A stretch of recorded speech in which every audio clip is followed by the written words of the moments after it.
तो स्वागत है आपका हमारे YouTube चैनल पे। आज हम समझने की कोशिश करेंगे 2023 के उत्तराखंड टनल रेस्क्यू के बारे में। सबसे पहले हम ये समझने की कोशिश करेंगे कि 2023 में जो उत्तराखंड टनल रेस्क्यू हुआ था वो क्या हुआ था। तो 12 नवंबर 2023 को लगभग सुबह 5:30 बजे उत्तराखंड के सिलक्यारा बरकोट टनल का एक हिस्सा गिर गया। यह जो टनल था वो चार धाम ऑल वेदर रोड प्रोजेक्ट का हिस्सा है।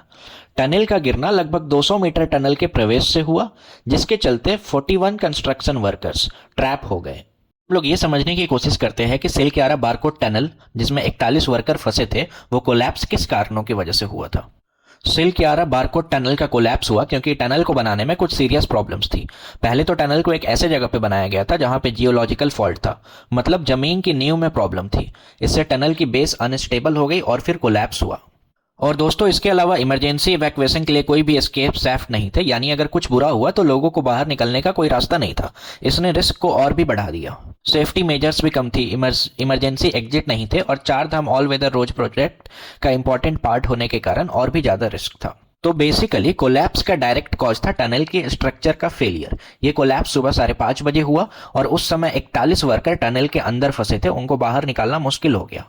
हमारे पास अगला सवाल ये है कि जो कंस्ट्रक्शन हो रही थी सिलक्यारा और बारकोट टनल की, वो किस पर्पज से हो रही थी और इस कंस्ट्रक्शन के रिस्पॉन्सिबल मैनेजमेंट कौन थे।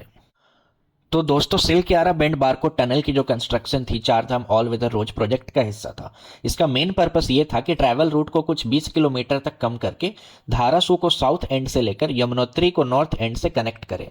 इस टनल का construction Navyug engineering construction limited यानी कि एनईसीएल ने किया था। एनईसीएल ने टनल का कंस्ट्रक्शन करने का काम किया और ये बड़ा इंफ्रास्ट्रक्चर प्रोजेक्ट का हिस्सा था जो इस रीजन में कनेक्टिविटी को बेहतर बनाने का एम रखता था। तो बेसिकली सिलक्यारा बारकोट टनल चार धाम ऑल वेदर रोड प्रोजेक्ट का एक इंपॉर्टेंट हिस्सा था और इसका कंस्ट्रक्शन एनईसीएल ने किया था। हम ये समझने की कोशिश करते हैं कि कोलैप्स के पीछे की डिटेल क्या थी और वर्कर को किन किन चैलेंज का सामना करना पड़ा था इस कोलैप्स के कारण। तो दोस्तों, ये जो कोलैप्स था ये लगभग 5:30 बजे 12 नवंबर 2023 को हुआ था। इस कोलैप्स का स्पेसिफिक लोकेशन था कुछ 200 मीटर दूर सिलक्यारा बारकोट टनल के एंट्रेंस से। जो वर्कर्स ट्रैप्ड थे, अंदर फंसे हुए थे, उनको इमीडिएट चैलेंज का सामना करना पड़ा क्योंकि उनका रास्ता एंट्रेंस से कट ऑफ हो गया था, जिससे उनकी इवैक्यूएशन में दिक्कत आई। टनल में एस्केप सैफ्ट का भी कोई अरेंजमेंट नहीं था, इससे उनकी मुश्किल और भी बढ़ गई। इस कोलैप्स में उन कंस्ट्रक्शन वर्कर के लिए एक खतरनाक सिचुएशन क्रिएट की जिनको काम में इन्वॉल्व था। यहाँ पे अगला और सबसे इंपॉर्टेंट सवाल ये आता है कि ये जो रेस्क्यू ऑपरेशन चलाया गया इसको कौन लीड कर रहा था और क्या क्या इमीडिएट स्टेप्स लिए गए ताकि उन वर्कर्स को बाहर निकाला जा सके। तो दोस्तों, रेस्क्यू ऑपरेशंस को नेशनल डिजास्टर रिस्पांस फोर्स यानी कि NDRF, state disaster response force SDRF, Uttarakhand police और Indian army corps of engineer के इंजीनियर्स का कोलैबोरेटिव एफर्ट लीड किया था। इमीडिएट स्टेप्स में टनलिंग एक्सपर्ट जैसे कि आर्नोल्ड डिक्स और क्रिस कूपर ने रेस्क्यू एफर्ट्स में पार्टिसिपेट किया। इमीडिएट मेजर में रेस्क्यू टीम डिप्लॉय की गई, ऑपरेशन जिंदगी को शुरू किया गया और टनल बोरिंग मशीन का यूज किया गया ट्रैप्ड वर्कर तक पहुंचने के लिए। हमारा गोल ये था कि कम्युनिकेशन एस्टेब्लिश हो, सिचुएशन एक्सेस हो और इवैक्यूएशन प्रोसेस को स्ट्रेटाइज किया जाए। हम ये समझने की कोशिश करते हैं कि रेस्क्यू टीम ने ट्रैप्ड वर्कर्स तक पहुंचने के लिए कैसे अलग अलग स्ट्रैटेजी का यूज किया था। तो सबसे पहले ऑपरेशन जिंदगी और टनल बोरिंग मशीन।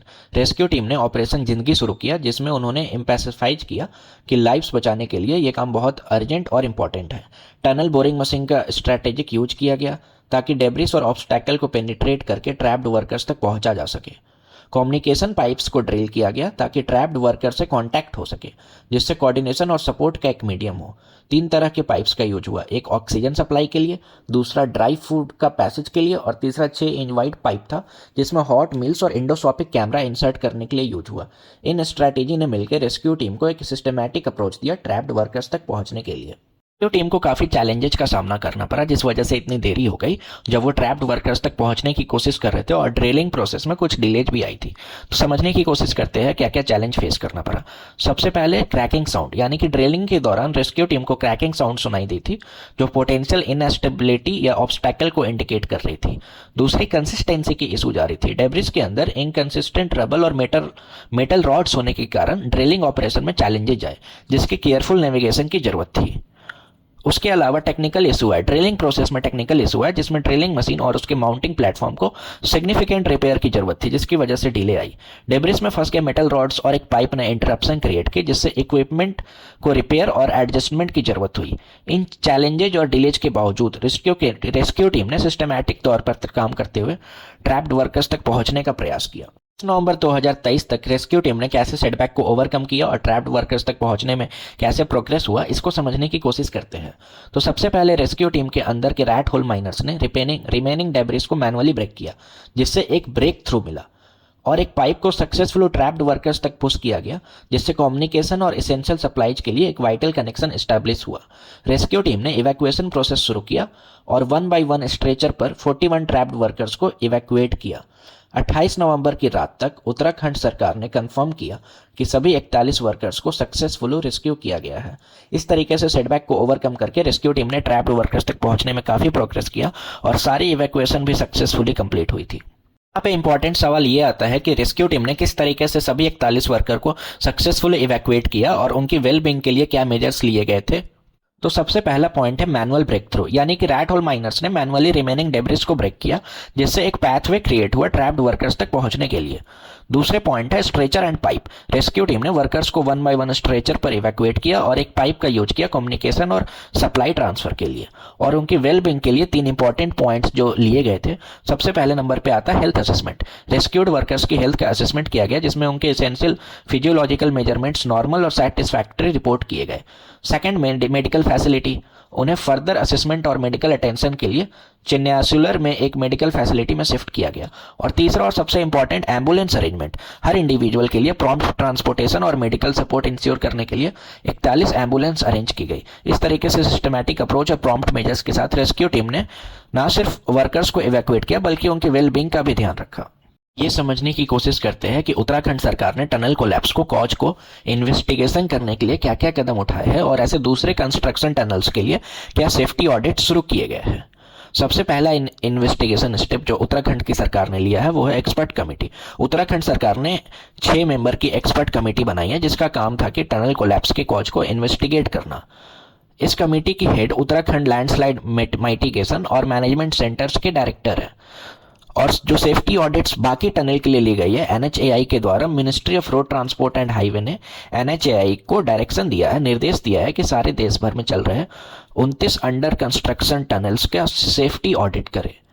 ये कदम उन ऑनगोइंग टनल कंस्ट्रक्शन प्रोजेक्ट के सेफ्टी और स्ट्रक्चरल इंटीग्रिटी को इंश्योर करने का एम रखता है, ताकि फ्यूचर में ऐसे इंसिडेंट्स को रोका जा सके।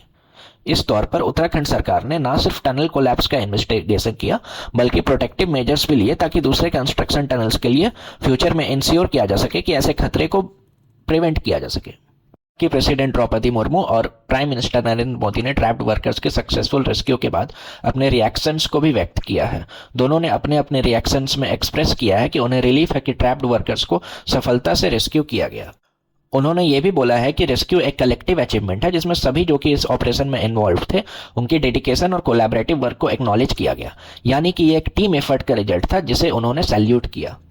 अगर ये आपको किसी भी कारण से अच्छा लगा हो तो इस वीडियो को लाइक कीजिएगा, इस चैनल को सब्सक्राइब कीजिएगा। Thank you so much. जय हिंद।